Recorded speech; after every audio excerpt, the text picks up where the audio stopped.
Ladies and gentlemen, at this time, if you are able to please rise, remove your caps. Veterans, you are honored to salute as we bring our nation's colors.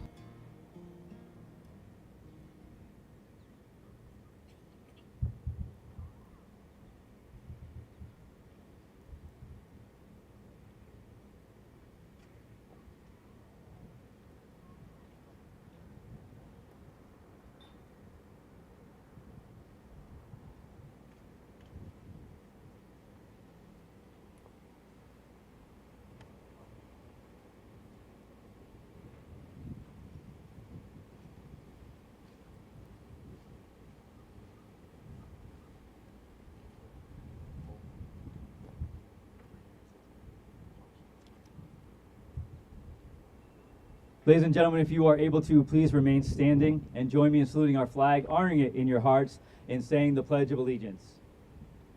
I pledge allegiance to the flag of the United States of America and to the republic for which it stands, one nation, under God, indivisible, with liberty and justice for all.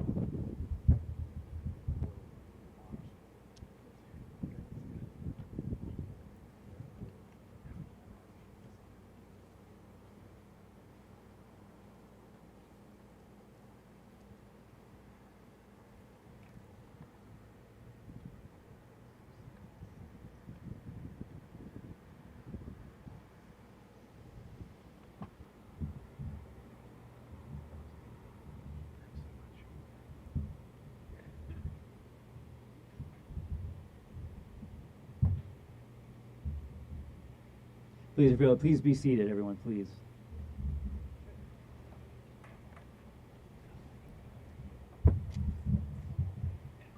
You'll now give your attention to the laying of the wreaths.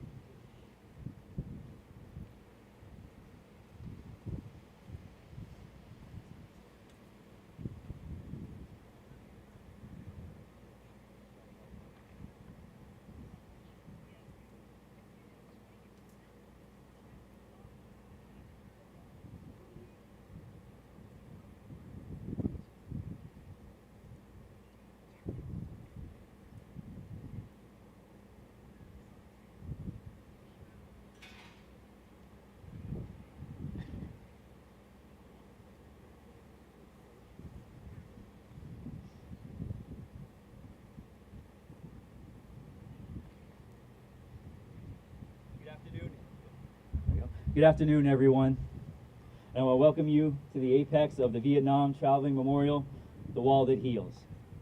Before we begin the festivities of the afternoon, I would like to make a short announcement. Later this evening, around 6 o'clock, there will be a takeoff of a flyover of the Black Hawk helicopter provided by the Maine Army National Guard. For anyone who's affected by the sounds created by our Black Hawk, we please ask you to relocate to a place that will be more quieter and more peaceful for you. It is now my honor to introduce to you United States Army Staff Sergeant Retired Travis Mills.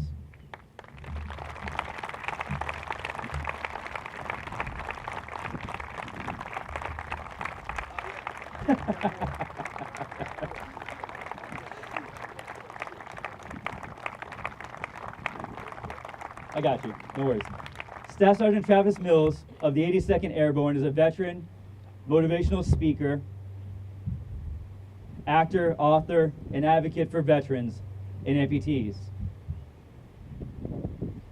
Travis maintained his lifelong mantra of never give up, never quit, and credits Kelsey and Chloe as the driving force behind his positivity and persistence to overcoming challenges.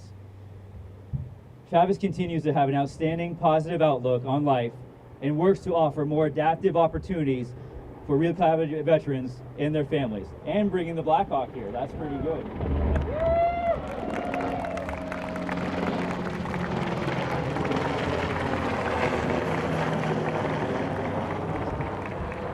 Just like we rehearsed it, right, Travis? Ladies and gentlemen, it's my honor and privilege to present to you Staff Sergeant Travis Mills.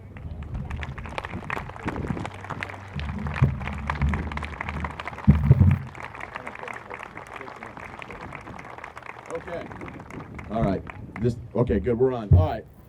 Okay, ladies and gentlemen, good evening, and thank you so much for having me. Is this thing on? This is on, right? Evan, can you hear me? All right. First and foremost, Joe, you're so good looking. If you guys ever look at Joe's mustache, if I had hands, I'd want to touch it. He's so handsome. He's so handsome. But no, I want to thank University of Maine Farmington for helping put this on, the Legion for helping set this up, and the Wall for coming here to honor the Vietnam veterans and their sacrifices that they made during their time at war. I have no idea. Is he coming back for a touch and go right now? He's going to put it down, so I'll just wait. We'll just watch the bird. It's cool.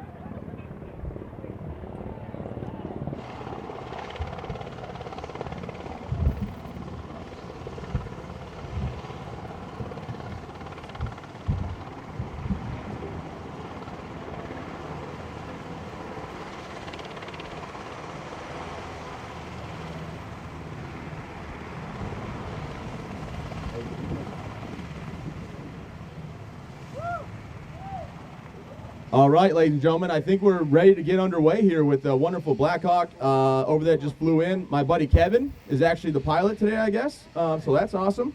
And he just texted me because I asked him if he wanted to come to this event. He said he'll see me here, but I didn't know he was going to be flying in, so that's cool. Now, ladies and gentlemen, I was wondering, how can I honor Vietnam vets by not being a Vietnam vet? Because the truth is, I'm not a Vietnam veteran, although I will say sometimes I get mistaken for being a Vietnam veteran, which makes it feel different. Two things. One, I'm like, man, what an honor to be put in the same category with those war fighters. And then I think I probably need better eye cream because I'm only 38. You know what I mean? Like, it kind of hurts my feelings just a little bit, but not in a bad way. But no, I'm excited to be here. And when I talked to Joe about this, and he said the Wall was coming at the Vietnam Veterans Breakfast that the foundation puts on, I was excited. He said, hey, can you come there? I said, yep, it's going on my calendar now. Nothing's going to get in the way. My daughter had a tournament down in Virginia I took her to, and if they would have won out, she would have been playing today, and I was going to come home early just so I could be a part of this because it means so much to me. And here's the thing, okay? I'm sure a lot of you know my story, right? In Afghanistan, I was like, man, 20 years sounds like a long time to retire, so I figured I would just find a way to early retirement. I did. I just kind of walked into it, you know, and no, it was weird. I fell apart in my last job, to be honest with you, and I know, I was cut off at the knees at 25. But here's the thing. While I was, you know, in the Army, it was one of the greatest things ever. I got to join a brotherhood. And anywhere that I went, in a sisterhood, brotherhood and sisterhood, anywhere I went, people that had served, no matter what branch, you had an instant connection. And I just give so much credit to the Vietnam era veterans because, you know, they had the same kind of war that my generation had. The enemy blended in, there was no clear line to victory, and your country asked you to go, so you signed up and you went and you did your job. When I was over in Afghanistan on my third deployment, I put my backpack on the ground, came to a short halt, and when my bag hit the ground, a bomb went off underneath it, and it made me become a quadruple amputee. And the worst day of my life, ladies and gentlemen, was actually not that day. It wasn't the day I got injured. Because 4 days after my injury, when I woke up in the hospital, on my 25th birthday, I had to realize my life was changed forever. And that was the worst day of my whole entire life because I had to sit there and play the what if game. What if I didn't do this? What if I didn't do that? And then I had to find out, how can I make this not be my situation? And a big question I had all the time was, why didn't I just die? And through my recovery process, I was able to be shown that I would be able to walk again. I'd be able to have a prosthetic hand again. And I would actually have cooler tricks than I had before. I might not snap my fingers, but I can do this. I know, I can do this. I can go the other way. Whoa, what? But along the way on the road to recovery was 19 months of recovery at Walter Reed. 19 months where I had to relearn everything. And I had to try to figure out, how am I going to do this? Well, you see, ladies and gentlemen, we had Vietnam veterans that would come to the hospital. Some were there every day, and they would sit and talk with us as we went to rehab. We tell stories, go over, you know, our life goals. And there would also be guys that came in, you know, monthly or every 3 months or 6 months. And they had veterans there that were triple amputees and double amputees and single-leg amputees that were from the Vietnam era, and they said, hey, you are going to be fine. Life's different, but you are going to be okay. And they gave me that hope and that inspiration and that drive to keep pushing forward. because I knew that if they could do it back in the 60s and 70s, I should be able to do it now in the 2000s. So I worked every day to recover. I worked every day to try to give myself a chance at a better life and not let the doubt creep in of like, how is this going to be possible? And after 19 months, I was able to retire. And when I retired, I had to find my new purpose and my new direction. And my new purpose and direction was going to be to give back, because those Vietnam veterans were there every day helping me, showing me techniques how to walk, showing me how to use a prosthetic hand, showing me that life is possible. So I started the Travis Mills Foundation, and I'm not from Maine. I want you guys to know, in case you guys were wondering if I'm from here, I'm not. My wife is. And when I said, hey, let's go to Michigan, where I'm from, she said no. And then the second time I said it, she took my arm off and hit me with it. And she said, stop hitting yourself. Stop hitting yourself. It was a loophole, but that's how I moved to Maine. And then now when I get in an argument, she doesn't hit me anymore with my own arm, but she does take my arms and legs away and put me in the closet. And she won't let me out until I decide that I'll agree with what she said. But the thing is, Maine's been absolutely great to me. And my foundation started with giving back to veterans that were like me, that had been through a physical disability due to service. But always in the back of my mind, I wanted to do something for Vietnam-era veterans. Because you see, I believe that the Vietnam veterans made it possible for me to come back to a supportive nation. I can't change what happened to the veterans from Vietnam that came back and how they were treated. I can't. I wasn't there. But I know that they told everybody, if you don't support the war, at least support the troops. And made it so everybody was there for us. And I can't thank the Vietnam veterans and their families enough for that, because that meant the world that I had the nation's support when I got back after being injured.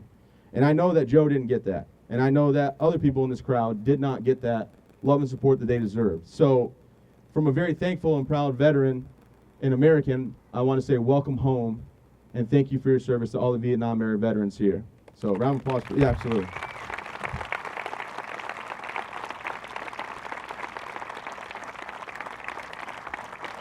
Absolutely.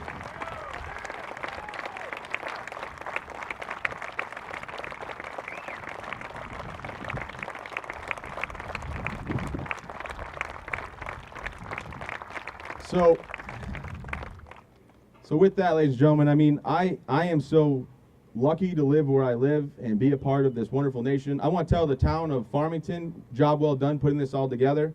And to the planning, you guys probably didn't know this, but I'm actually going to be one of the owners of the Roma Joe's just went in town, so you guys will see me here a lot more. And I'm excited for you guys to come in and see us. Well, I'm not. That's a shame. That's a terrible plug. I shouldn't have did that. But I'm going to be slinging coffee on Monday when they open. If you guys don't show up, I'm going to be very upset. I might cry, and my mom, Sherry, will call you. It's a whole thing. But more importantly, did anybody check out how awesome Pete Roberts looks today? Pete, show me them shoes, big dog. Show me those. Look at those boat shoes he's making over there in the Origin factory. Jiu-jitsu, baby. Jiu-jitsu.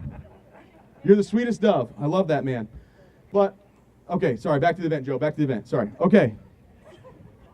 Well, ladies and gentlemen, I don't find myself sitting here feeling like I'm special, that I served anymore. I did anything more heroic or brave than anybody else that did serve. I didn't go out there and do anything extra. I just did my job. And that's all the country asked me, and that's all my men could ask for me, and that's all I wanted to do. So for those that did serve, I want you to know that I truly am grateful. And I want you to tell you that you did a great job. You did exactly what this country asked you to do. And the sacrifices that were made are right here behind me on this wall. There's over 58,000 names up here of loved ones that were lost, POW, MIA. And the fact that this wall gets to travel around to different towns and get to be recognized is just amazing to me, that we can honor those veterans, their families, and their sacrifice. So let us never forget the price of freedom and the cost of war. I thank you guys so much for allowing me to be here today. I'm going to be around to hang out and shake hands, but make sure you take your time to walk and read the names, honor their sacrifice and the loss that they had to endure for us to live in a nation that is so great. I hope everybody has a wonderful 4th of July. And I just want to say once again to the town, to the Legion, to all the volunteers, to Joe and Beth for having me. I'm just so honored and grateful to be here. And I just didn't want to make tonight about Travis Mills. I want to make it about the Vietnam veterans and their sacrifice. And damn it, welcome home. Welcome home. I love you guys. Have a great night, guys. Thank you so much.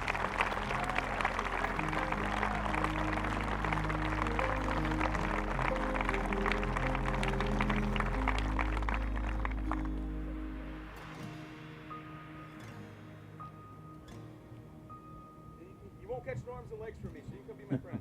I'm not contagious. Travis- General Dunson, I'm sorry. I didn't call you out. I should have thanked you. You're sweet. And she's amazing. She's amazing. Don't mess with her. She's just So again, Travis Mills, thank you from the bottom of my heart. Thank you for being here while the wall is here. We do have some time before the next presentation, so please come on social with Travis Mills, say hello, shake hands, and we'll continue on here in a little bit. So please.